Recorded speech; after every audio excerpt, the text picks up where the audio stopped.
السلام علیکم ورحمۃ اللہ وبرکاتہ۔ امید کرتا ہوں کہ آپ سب حضرات خیر و عافیت سے ہوں گے۔ تو چلیے آج ہم پڑھیں گے نمرہ احمد کے اس ناول کے بارے میں جس میں انہوں نے پہاڑی کا قیدی کے بارے میں تذکرہ کیا ہے۔ لیکن ویڈیو شروع کرنے سے پہلے آپ سامعین سے یہی ریکویسٹ ہے کہ ہمارے چینل کو سبسکرائب کریں، نوٹیفیکیشن کے بٹن کو دبا کر آل پر کلک کریں۔ تو چلیے ویڈیو شروع کرتے ہیں۔ پہاڑی کا قیدی۔ چھت پر لگا پنکھا معمول کے مطابق سست روئی سے گھوم رہا تھا۔ ہر گزرتے دن کے ساتھ جہاں گرمی میں اضافہ ہوتا جا رہا تھا وہاں بجلی بھی ہلکی ہوتی جا رہی تھی۔ نہ صرف گرمی بلکہ پنکھے کے پروں کے گھومنے سے پیدا ہونے والی گڑگڑ کی آواز بھی میرے لیے کوفت کا باعث بنی ہوئی۔ مجھے کسی نہ کسی طرح ایک کولر خرید لینا چاہیے۔ گرمی کی شدت سے پریشان ہو کر میں نے بھی اختیار سوچا تھا۔ میں نے پسینہ پوچھتے ہوئے پلٹ کر بستر پر سوئے عدی کو دیکھا۔ اس کا چہرہ ہلکا پھلکا گھلا تھا۔ مجھے یکدم بے چینی ہوئی۔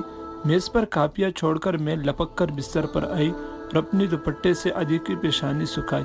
مجھے واقعی کولر لے لینا چاہیے۔ ہاتھ والا پنکھا اسے جھلتے ہوئے میں نے سوچا۔ تھوڑی ہی دیر میں وہ پرسکون ہو کر سو گیا۔ کاپیاں چیک کرتے ہوئے میں نے ایک نظر گھڑی کو دیکھا۔ رات کے 12:30 ہو رہے تھے۔ مجھے صبح 5:30 بجے حسب معمول اٹھنا ہی تھا اور پھر کل تو بہت ڈھیر سارے کام کرنے تھے۔ عدی کا اسکول میں ایڈمیشن، ایئر کولر کے لیے اسکول سے ادھار، تنخواہ اور دیگر کاموں کی ایک لمبی فہرست تھی۔ سر جھڑک کر میں ایک دفعہ پھر کاپیاں چیک کرنے میں مصروف ہو گئی۔ رابعہ نورین کی کاپی پر میں خوش خط لکھا نوٹ لکھ رہی تھی کہ عدی کی آواز مجھے اپنی قریب سے سنائی دی۔ وہ نیند سے اٹھ بیٹھا تھا۔ میں جھٹکے پاس آیا۔ اس کو کھانسی آ رہی تھی، ساتھ ہی اس کے سر خر کی وہ مانوس آواز بھی سنائی دیتی جو میں پچھلے کئی برس سے اس وقت سے سنتی جب اس کا دماغ بگڑتا تھا۔ میں نے اسے شانوں سے تھام کر اپنے ساتھ لگا لیا اور ہاتھ بڑھا کر سائڈ ٹیبل سے اس کا کوئف ریلیف انہیلر اٹھایا۔ بس بیٹا، ابھی ٹھیک ہو جائے گا۔ اس کو دیتے ہوئے میں نے انہیلر کو اچھی طرح اوپر ہلایا۔ سانس لو عدی۔ مگر پچھلے کافی عرصے سے جانے والا فقرہ اب میرے لبوں سے جدا نہیں تھا۔ میں نے انہیلر کو ماؤتھ پیس سے ڈھکنا اتارا، اسے عدی کے لبوں سے لگایا۔ اس نے آہستہ آہستہ سانس اندر کو کھینچا۔ میں نے کمنٹر کو دبایا۔ دوائی کا پف اس کے منہ کے اندر تک پہنچ گیا۔ انہیلر اس کے لبوں سے ہٹا کر میں عادتاً بولی، اب سانس لو۔ اس نے آہستہ سانس باہر نکالا۔ اس کے چہرے پر تکلیف کے آثار تھے۔ میرے دل کو کچھ ہوا تھا۔ بس بیٹا، ابھی ٹھیک ہو جائے گا۔ میں نے گھڑی کی جانب دیکھتے ہوئے کہا، ٹھیک 1 منٹ بعد میں نے یہ سارا عمل دوبارہ دہرایا۔ اب عدی کا تنفس بحال ہو چکا تھا۔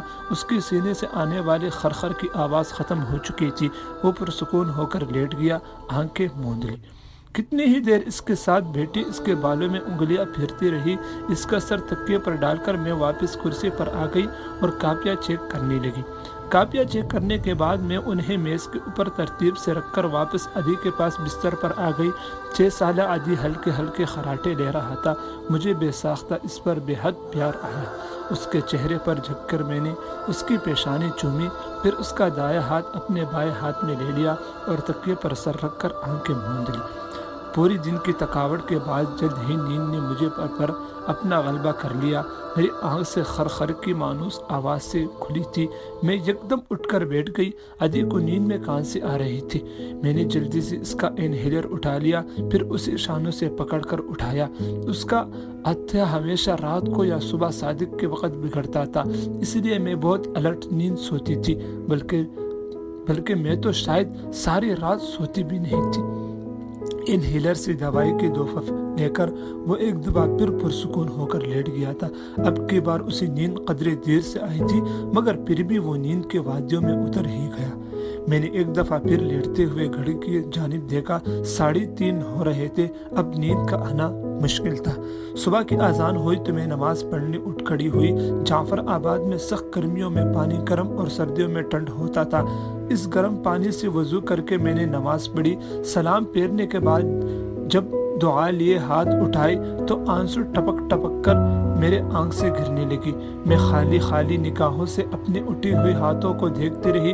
مجھے اللہ سے کیا مانگنا تھا؟ میں دعا میں روتی تھی، اور اگر کچھ مانگتی بھی تھی تو وہ وعدہ لیے ہوتا تھا، عدی کی صحت اور اچھی زندگی۔ اس لیے میں نے کبھی کچھ نہ مانگا تھا۔ میری سانسیں میرے بیٹے کے ساتھ بندھی تھی۔ اس کی سانس رکتی تھی، میری بھی رکتی تھی۔ وہ بے چین ہوتا تھا تو میں اس سے زیادہ بے چین ہوتی تھی۔ اس وقت بھی میں نے صرف اور صرف عادی کے لیے دعا کی، پھر جائے نماز تہ کر کے اٹھ کھڑی ہوئی۔ میں عادی کو سوتا چھوڑ کر کچن میں آ گئی اور اپنے اور عادی کے لیے ناشتہ بنانے لگی۔ عادی ٹوسٹ اور شہد بہت شوق سے کھاتا تھا۔ میں خالی ٹوسٹ اور چائے پر گزارا کرتی تھی، مگر آج چائے لیے دودھ نہیں تھا۔ مجھے یاد آیا دودھ تو کل صبح ختم ہو گیا تھا، آج لے آؤں گی۔ میں نے خود کو دلاسا دیا، حالانکہ میں جانتی تھی کہ مہینہ ختم ہونے میں پورے 10 دن پڑے تھے، جبکہ میری تنخواہ ختم ہونے والی تھی۔ ڈبل روٹی کا پیکٹ کھولا تو اندر صرف 3 سلائی باقی تھی۔ اللہ مالک ہے، میں نے شانے جھٹکے سے اور انہیں واپس پیکٹ میں ڈال دیا۔ عادی کے اٹھنے میں کافی وقت تھا، اس لیے میں ناشتہ بنانے کے بجائے باہر چھوٹے سے برآمدے میں آ گئی اور جھاڑو اٹھا کر گھر کی صفائی کرنے لگی۔ صفائی عموماً میں جلدی کر لیا کرتی تھی، مگر عادی کی وجہ سے میں احتیاط سے صفائی کرتی تھی۔ دھول اور گھر دسی اس کا سانس بگڑتا تھا، اس لیے میں نے سوائے اپنے کمرے کے باقی پورے گھر کی صفائی کر ڈالی۔ ہمارے گھروں 2 کمروں، ایک چھوٹے برآمدے کچن اور چھوٹے سے سینٹ کے کنارے بنے باتھ روم پر مشتمل تھا۔ دوسرا کمرہ بیٹھک کے طور پر استعمال ہوتا تھا۔ گھر کی صفائی کر کے میں نے کپڑے تبدیل کیے، منہ ہاتھ دھو کر اپنے روح کے بالوں میں کنگھی کی اور ایک تنقیدی نگاہ خود پر ڈالتے ہوئے اپنے کمرے کی جانب بڑھ گئی جہاں عادی سو رہا تھا۔ عادی بیٹا اٹھ جاؤ، اسے نہایت نرمی سے آواز دے کر میں نے اٹھایا۔ وہ ایک ہی آواز پر اٹھ جانے والا بچہ تھا، سو اس وقت بھی آنکھیں ملتا اٹھ بیٹھا۔ اسے اٹھا کر میں باتھ روم لے گئی، اسے نہلایا اور نہایت اچھی طرح ٹوتھ برش کرایا، کیونکہ انہیلر کے پف کے بعد اگر حادثاتی طور پر دوائی کا کوئی قطرہ اس کے منہ میں رہ جاتا تو اندر انفیکشن پیدا کر سکتا تھا۔ میں اس کے صحت کے بارے میں ہمیشہ کانش رہ کرتی تھی۔ اس کو نہلا دھلا کر صاف نیکر شرٹ پہنا کر میں نے اسے برآمدے میں رکھ کے چارپائی پر بٹھا دیا اور خود کچن میں آ کر ناشتہ بنانے لگی۔ ماما بھوک لا گئی ہے، عادی ہمیشہ ہر لفظ کو کھینچ کر بولتا تھا، ہر بات کرنے سے پہلے بہت سوچتا تھا اور کسی بھی بات کو دیر سے سمجھتا تھا۔ آئی میری جان، جلدی تینوں سی کر شہد کا جار اٹھایا اور فوراً باہر آ گئی۔ یہ لو، میں نے 2 ٹوسٹوں پر شہد لگا کر اس کی جانب بڑھایا اور تیسرا اپنے پلیٹ پر رکھا۔ اس نے شہد لگا تو اس اٹھایا اور منہ کی جانب بڑھایا۔ اوہو، میں نے فوراً روکا، پہلے اس کو فولڈ کرو۔ اس نے سر اٹھا کر میری جانب دیکھا، کچھ دیر وہ مجھے دیکھتا رہا، پھر تو اس کو دیکھا۔ اسے فولڈ کرو جیسے ماما کرتی ہے۔ عادی کو تمیز سکھانا خاصا مشکل کام تھا۔ اس نے غور سے توس کو دیکھا، پھر دونوں ہاتھوں سے اسے فولڈ کر دیا۔ میں بے اختیار مسکرا دی۔ میرا اچھا بیٹا، چلو اب بسم اللہ پڑھ کر کھاؤ۔ اس نے بسم اللہ پڑھ کر اسے کھانا شروع کر دیا۔ میں اپنے توس کو ہاتھ لگائے بغیر اندر بڑھی اور چند سیکنڈ بعد ہیئر برش لے کر باہر آئی۔ تب تک عادی اپنا پہلا توس ختم کر کے دوسرا شروع کر چکا تھا، مگر اس نے اس کو فولڈ نہیں کیا تھا۔ عادی بیٹا، پہلے اس کو فولڈ کرو۔ میرے کہنے پر اس نے آہستہ سے توس کو فولڈ کیا اور کہنے لگا، میرا بیٹا آج شہزادہ لگ رہا ہے۔ اس کے بھورے بالوں میں کنگھی کرتے ہوئے میں نے بہت پیار سے کہا۔ وہ توس کھاتا رہا۔ آج ہم عادی کو اسکول میں داخل کرائیں گے۔ ہاں، اسکول کے ذکر پر اس نے سر اٹھا کر مجھے دیکھا۔ اس کی آنکھوں میں وہی چمک آ گئی جو ہر دفعہ اسکول کے ذکر پر اس کی آنکھوں میں آ جاتی تھی، مگر جلدی ہی اس کا چہرہ مرجھا گیا۔ وہ مجھے داخل نہیں کرتے، اس نے مایوسی سے کہا تھا۔ میرا دل کٹ کر رہ گیا۔ نہیں عادی، وہ تمہیں داخل کر لیں گے۔ میں نے کہا، تم دیکھنا، آج ہم اچھے والے اسکول میں جائیں گے۔ وہ بڑا ہو رہا تھا، محسوس کر سکتا تھا کہ اسے روز ہی کسی نہ کسی اسکول سے ریجیکٹ کر دیا جاتا ہے، اور تو اور میرے اپنے اسکول نے عادی کو داخلہ نہیں دیا۔ یہ گندے والے اسکول ہے، وہ نفی سر ہلا کر بولا۔ مجھے گندا بچہ کہتے ہیں، میں گندا بچہ نہیں ہوں۔ نہیں عادی، تو بہت اچھا بچہ ہے۔ چلو عادی، اب جوتا پہنو۔ دل پر پتھر رکھ کر میں نے آخر فقرہ کہا تھا۔ عادی کے چہرے پر تکلیف کے آثار نمودار ہوئے۔ اس نے منہ بنا کر نفی میں زور زور سے سر ہلا دیا۔ مجھے جوتا نہیں پہننا۔ عادی پلیز بیٹا، مما کی بات مانتے ہیں۔ میں نے اسے پیار سے پچکارنا چاہا، مگر اندر میرا دل خون کے آنسو رو رہا تھا۔ یہ والا جدائی پہننا۔ اس نے بدستور نفی میں سر ہلایا۔ کیوں نہیں پہننا عادی؟ مما اور کوئی بھی یہ والا پہننا صرف میں پہنتا ہوں؟ سب کے پاس اپنے جوتے ہیں، مجھے اللہ میاں نے کیوں نہیں دیے؟ وہ میرے ہاتھ میں موجود لکڑی کے مصنوعی پاؤں کی جانب اشارہ کر کے کہہ رہا تھا۔ عادی پیدائشی طور پر بائیں پاؤں سے معذور اور ذہنی طور پر ایپ نارمل تھا۔ دماغ کا مرض اس سے بہت بچپن سے تھا، لیکن صرف یہی ہوتا تو گزارا اتنا مشکل نہیں تھا۔ اس کی معذوری اور ایپ نارملی نے اسے دوسرے بچوں سے بہت پیچھے دھکیل دیا تھا۔ اسے کسی بھی عام اسکول میں داخلہ نہیں ملتا تھا۔ ہر اسکول کا پہلا اعتراض یہی تھا کہ وہ معذور ہے۔ اگر کوئی اسکول اس کے مصنوعی ٹانگ پر مطمئن ہو بھی جاتا، تب بھی سوئی اس کی ایپ نارمل ہونے پر اٹک جاتی تھی۔ وہ 5 سال کا ہو رہا تھا، مگر اس کو پچھلے 1 برس سے کسی اسکول میں داخلہ نہیں مل رہا تھا۔ ہر ماں کی طرح میری بھی یہی خواہش تھی کہ میرا بیٹا شہر کے سب سے اچھے اسکول میں پڑھے، مگر اسے تو سارے اسکول بھی رکھنے کو تیار نہیں ہے۔ نہایت ذہین اور عقل مند انسانوں کی دنیا میں میڈیکلی ریٹائرڈ ہونا ایک سنگین جرم تھا۔ اللہ میاں نے عادی کو لکڑی والا جوتا تو دے دیا ہے، نہ عادی اتنا گندا بچہ تو نہیں ہے کہ اللہ میاں کی دی ہوئی چیز نہ پہنے۔ یہ وہ دلیل تھی جو پچھلے کئی ہفتوں سے ہر دوسرے صبح میں عادی کو دیتی تھی۔ وہ صرف اس بات پر جوتا پہننے کو تیار ہو جاتا تھا، حالانکہ مجھے اتنا اندازہ تھا کہ عادی کو میری بات سمجھ میں نہیں آتی تھی۔ اس نے نہ سمجھتے ہوئے بھی اس بات پر سر ہلا دیا۔ میں نے لکڑی کا مصنوعی پاؤں نہایت مہارت کے ساتھ عادی کے پندلے سے جوڑ دیا، اس کے اوپر جوتا پہنایا اور پھر پیار سے اس کا ماتھا چوما۔ عادی کو اچھے والے اسکول میں داخلہ ملے گا۔ اپنے بیٹے کو امید دلا کر میں خود پر امید ہو گئی تھی۔ ماں تھی نا امید نہیں ہو سکتی تھی۔ اپنا دوسرا ٹوسٹ ختم کر کے عادی نے میرے پلیٹ میں رکھ کے ٹوسٹ کی جانب ہاتھ بڑھایا۔ میں نے جلدی سے وہ ٹوسٹ اٹھا کر شہد لگایا اور عادی کو تھما دیا اور اسے فوڈ کیے بغیر کھانے لگا۔ اب کی بار میں نے اسے کچھ نہیں کہا تھا، بس مسکرا کر اسے دیکھتے ہوئے یہ بول جانے کی کوشش کی کہ میں نے رات کو کھانا نہیں کھایا تھا اور یہ بھی کہ آج میں چائے بھی نہیں پیتی، مگر کیا فرق پڑتا تھا؟ میرے بیٹے کا پیٹ بھرا ہے، مجھے اس سے زیادہ کچھ نہیں چاہیے تھا۔ میں عادی کے ہمراہ گھر سے باہر نکلی، دروازے پر تالا ڈالا اور اس کی انگلی تھام کر گلے سے ہوتے ہوئے سڑک پر آ گئی۔ میں عادی کے ہمراہ گھر سے باہر نکلی، دروازے پر تالا ڈالا اور اس کی انگلی تھام کر گلے سے ہوتے ہوئے سڑک پر آ گئی۔ ہمارے محلے کے بے پناہ غربت اور ذبح حالی کے باوجود ایک اچھی بات تھی کہ یہاں شریف لوگ بستے تھے اور مجھ جیسے بیوہ اور معذور بچی کی ماں سے ہمدردی رکھتے تھے۔ وہاں لوگ میرے بچے پر ترس تو کھاتے تھے، اس سے ان کو بے پناہ مخلصانہ قسم کی ہمدردی بھی تھی، مگر وہ اس سے پیار نہیں کرتے تھے۔ مجھے علم تھا کہ میرے علاوہ پوری دنیا میں کوئی شخص عادی سے پیار نہیں کرتا، شاید اسی لیے میں ایسے بے پناہ چاہتی تھی کہ لوگ اس پر ترس کھانے کے بجائے اس سے محبت کریں۔ بس اسٹاپ تک کا فیصلہ ہم پیدل طے کیا کرتے تھے۔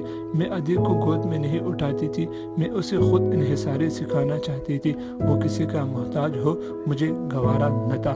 ماما بارش ہے؟ وہ غالباً پوچھنا چاہ رہا تھا کہ بارش ہوئی ہے۔ میں نے مسکرا کر اسے دیکھا، وہ نیچے گیلی زمین کو دیکھتے ہوئے قدم اٹھا رہا تھا۔ نہیں بیٹا، یہ پانی پھینکا ہے کسی نے۔ عادی کو بارش کی میں نے صرف کہانیاں سنائی تھی۔ اپنی زندگی میں اس نے جعفر آباد میں صرف رمجھم دیکھی تھی، وہ بھی بہت کم۔ اس کو صرف ایک موسم کا نام آتا تھا، گرمیاں۔ جعفر آباد میں دوسرا کوئی موسم نہیں ہوتا۔ بس اسٹاف کے راستے میں ایک کھلا میدان آتا تھا۔ ہم روز جب اسکول سے واپس آ رہے ہوتے تو اس میدان میں لڑکے کرکٹ کھیلتے دکھائی دیتے۔ عادی بہت حسرت سے ان کو دیکھتا تھا۔ میدان پار کر کے ہم بڑے سڑک پر آ گئے۔ بس اسٹاپ پر لوگوں کا رش کا خاصا کم تھا۔ میں اور عادی ایک جانب کھڑے ہو کر بس کا انتظار کرنے لگے۔ اس فٹ پاتھ پر ایک فقیر بیٹھا تھا۔ عادی اس کو کبھی دلچسپی کبھی خوف سے دیکھا کرتا تھا۔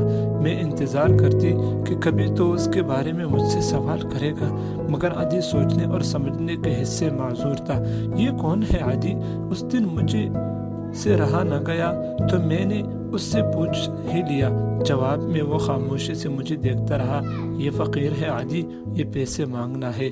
کون ہے یہ فقیر؟ فقیر اس نے دہرایا، اور ایک بات عادی میں حیران کن تھی کہ چاہے وہ جتنا کن ذہن تھا، اس کو لوگوں کی شکلیں ضرور یاد رہتی تھی، بس آ چکی تھی۔ ہم دونوں اس کی جانب لپکے۔ بس اسٹاپ پر موجود لوگوں میں سے اکثریت کو معلوم تھا کہ عادی ایک معذور بچہ ہے، سو وہ ہم دونوں کے لیے راستہ چھوڑ دیا کرتے تھے۔ مجھے ان کا راستہ چھوڑنا اچھا لگتا تھا، مگر ان کی آنکھوں میں ترس و رحم دیکھ کر اتنا ہی غصہ چڑھتا تھا۔ کبھی کبھی میرا دل گرتا وہ لوگ ہمارے لیے راستہ چھوڑا کرے، وہ عادی بھی کسی دن جلانگ لگا کر بس میں داخل ہو جائے تاکہ ان کو پتہ چلے کہ وہ محتاج نہیں ہے، مگر عادی ایسا کرنے سے قاصر تھا۔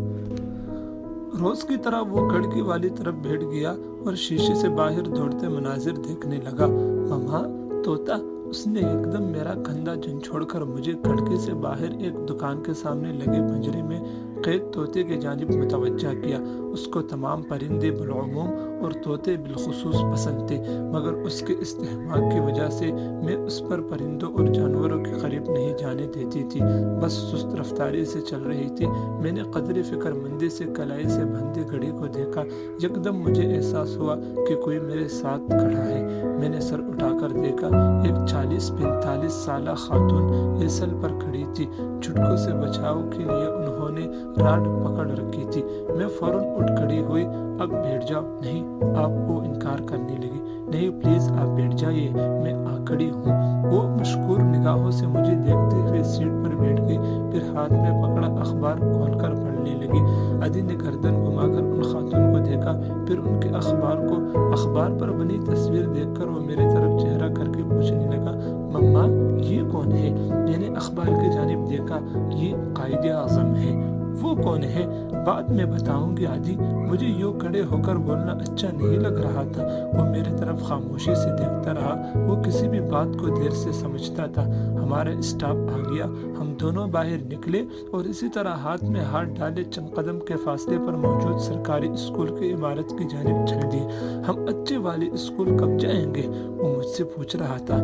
میں بچوں کو پڑھا لوں، پھر اچھا اس نے میری بات دہرائی۔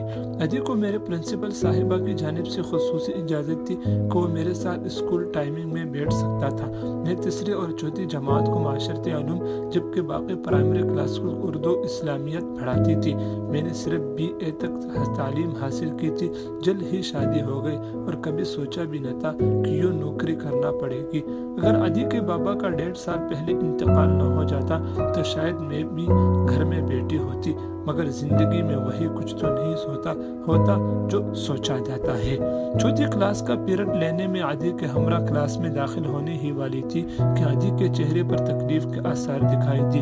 میں فوراً کلاس سے باہر رک گئی اور جلدی سے اپنے 4 سال پرانے پرس سے ان کا انہیلر نکالا۔ سانس لو۔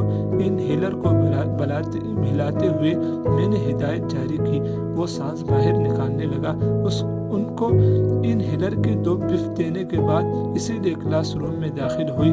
عادی ادھر بیٹھ جاؤ۔ کرسی کی جانب اشارہ کر کے یہ بات کہتی تھی، مگر جس دن نہ کہتی وہ اسی طرح دروازے میں کھڑا ٹکر سب کو دیکھتا رہا۔ میری بات پر وہ خاموشی سے اپنی مخصوص کرسی پر جا بیٹھا۔ میں نے کتاب کھول لی۔ جب میں 2nd کلاس میں اپنا تیسرا پیریڈ لے رہی تھی تو عادی اس کلاس میں اپنی مخصوص نشست سے اٹھ کر میرے قریب آیا۔ باہر جانا ہے، انہیلر چاہیے۔ میں نے پرس سے ان کا انہیلر نکال کر اس کے حوالے کیا۔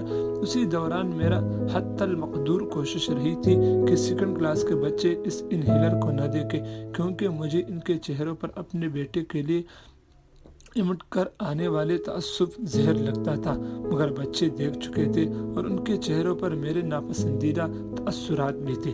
تیسرا پیریڈ بڑھا کر میں باہر آئی تو عادی مجھے کہیں دکھائی نہ دیا۔ مجھے یکدم فکر ہوئی وہ روزانہ اسکول میں موجود پلے گراؤنڈ دراصل ایک خالی گول قطعہ ارضی تھا جہاں اسکول کا ہر گیم منعقد ہوتا تھا۔ عادی مجھے اس کے وسط میں بیٹھا نظر آیا۔ عادی، میں بھاگ کر اس تک گئی۔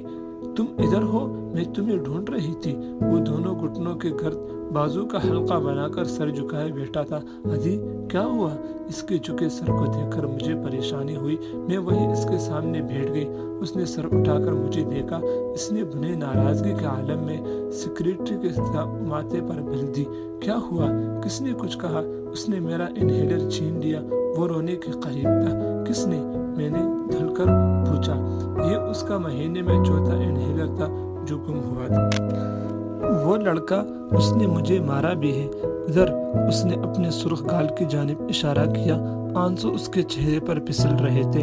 میں نے غصے اور بے بسی اس اپنے اطراف میں دیکھا کہ شاید مجھے وہ لڑکا نظر آ جائے، مگر وہاں کوئی نہیں تھا۔